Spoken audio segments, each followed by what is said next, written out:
హిందూ పురాణాల ప్రకారం శనిదేవుణ్ణి న్యాయానికి కర్మలకు అధిపతిగా భావిస్తారు. అందుకే శనిదేవుడంటే చాలామంది భయపడతారు.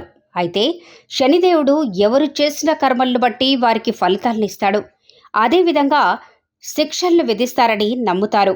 అందుకే మీరు ఎల్లప్పుడూ నిజాయితీగా పనిచేయాలి. ఒకవేళ మీరు చేసే పనులతో శనిదేవుడి సంతోషిస్తే మీకు కొన్ని సూచనలు కనిపిస్తాయి.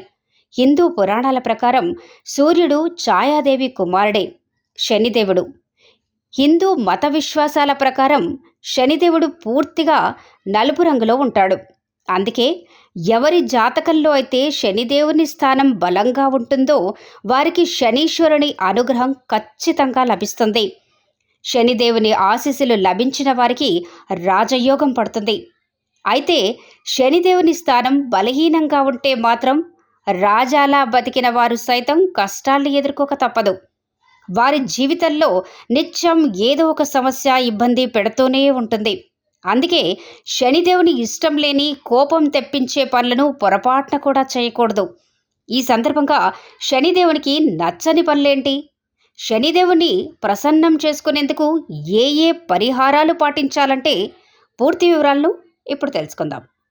మనలో కొందరు రోడ్లపై నడిచేటప్పుడు తమ పాదరక్షలతో పెద్దగా శబ్దం వచ్చేలా నడుస్తూ ఉంటారు. దీనివల్ల చాలామందికి ఇబ్బందికరంగా అనిపిస్తుంది. ఇలా శబ్దం చేస్తూ నడవటం వల్ల శనిదేవుని ఆగ్రహానికి గురి కావాల్సి వస్తుందట. అంతేకాదు, ఆర్థిక పరంగా కొన్ని సమస్యలు ఎదుర్కోవాల్సి వస్తుంది. జీవితాంతం అప్పుల తిప్పలు పడే అవకాశాలు కూడా ఉన్నాయి. మనలో కొందరు వ్యక్తులు కుర్చీ మీద కూర్చున్నప్పుడు లేదా మంచం మీద కూర్చున్నప్పుడు కాళ్లను పదే పదే కదుపుతూ ఉంటారు. అలా చేయకూడదని పెద్దలు చెప్పినా పట్టించుకోరు. అయితే ఇలా చేయడం వల్ల శనిదేవుని కోపానికి గురి కావాల్సి వస్తుందట. ఇలా చేయడం వల్ల మీ కుటుంబ జీవితంలో ఒత్తిడి పెరుగుతుంది. అందుకే మీకు కూడా ఇలాంటి అలవాటు ఉంటే వెంటనే మానేయండి. మీ కుటుంబంతో సంతోషంగా గడపండి. మీ ఇంట్లోని వంటగది, బాత్రూమ్ను పరిశుభ్రంగా ఉంచుకోకపోయినా శనిదేవుని కోపానికి గురి కావాల్సింది వస్తుందట. అంతేకాదు, మీ బాత్రూమ్ ఎక్కువ సమయం తడిగా ఉండకుండా చూసుకోవాలి. రాత్రివేళ వంటగదిని తప్పనిసరిగా శుభ్రం చేయాలి. లేదంటే మీ ఇంట్లో ప్రతికూల శక్తులు ప్రవేశించే అవకాశం ఉంటుంది. అందుకే ఇలాంటి పనులు చేయటం మానుకోండి.